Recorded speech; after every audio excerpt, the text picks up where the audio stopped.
One of my students has a 5-bedroom house in Chicago, and since she's single and has no kids, she decided to rent out the other 4 bedrooms on Airbnb. By renting out those other 4 bedrooms on Airbnb, she can easily does make more than double per month than what she would make if she just rented those rooms to long-term tenants. In fact, in addition to hosting on Airbnb, she also used a website called Furnished Finder that specializes on accommodations for nurses who are traveling for work. The cool thing about focusing on the nurses niche is often these nurses are traveling for 3, 6, or 12-month contracts at a time, and the hospitals will give them a stipend to help them offset and completely cover their stay while they are working during their time at the hospital. So again, I don't recommend this if you are in a relationship, or in a relationship might work, but not if you have kids. Personally, I wouldn't do this myself because I do have 2 little girls.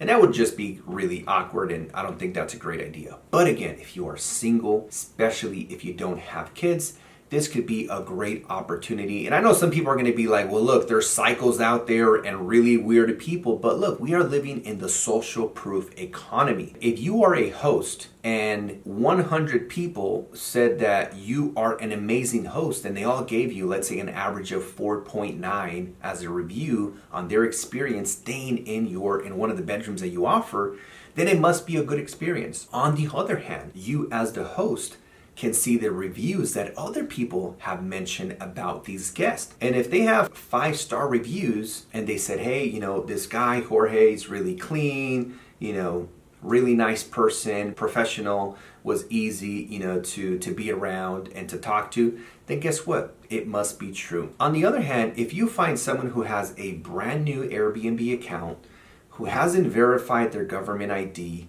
who has no reviews or bad reviews, you can always decline that reservation request without any penalties. And so you don't have to accept everybody. You can accept those who you feel comfortable based on the reviews. In fact, Airbnb just rolled out a new strategy this summer of 2023 focusing on the niche of renting out bedrooms. So there's even a section where when you can click on the profile of the host, and it'll tell you about what they do for work, where they went to school, what they like to do for fun, just so you can get to know the host a little bit before deciding if you want to stay with that host. Because often you'll be co-living, right? Sharing some of the same areas like the living room, the kitchen, maybe even sharing the bathroom, unless you have your private bathroom. But I believe this is a great way to get your feet wet and to get started.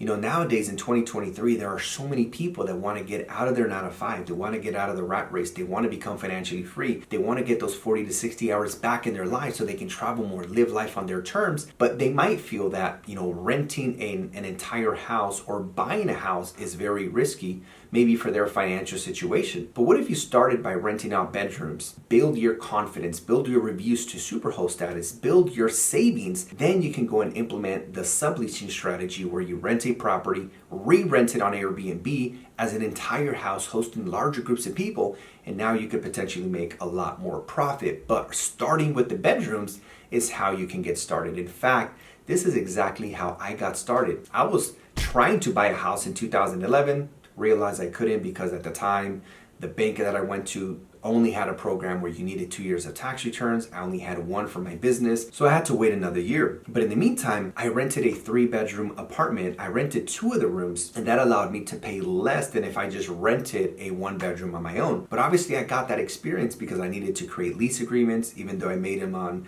just the 8x11 white sheet of paper. I just wrote them out. But that gave me some management and sort of like landlord experience. So the next year, when I got the second year of tax return in 2012, I bought my house and I had a 4-bedroom property. I lived in the master bedroom. I rented out the other 3 bedrooms and lived mortgage payment free. So that's how I actually got started, even though I rented to long-term tenants, because back in 2012, I didn't know about Airbnb. They were still relatively a brand new company that was just getting off the ground. They had only been around since 2009, but hardly anybody knew about them in 2012. But all I'm saying is this is a great way to get started. It's kind of how I got started, and then you can build from there and go into other strategies, again, where you're buying or subleasing or managing entire spaces, making more cash flow. Now, my question is, would you do this strategy? Would you rent a bedroom inside of where you live to strangers? Please let me know in the comments down below. As always, like this video, make sure you guys subscribe, and I'll see you guys on the next one.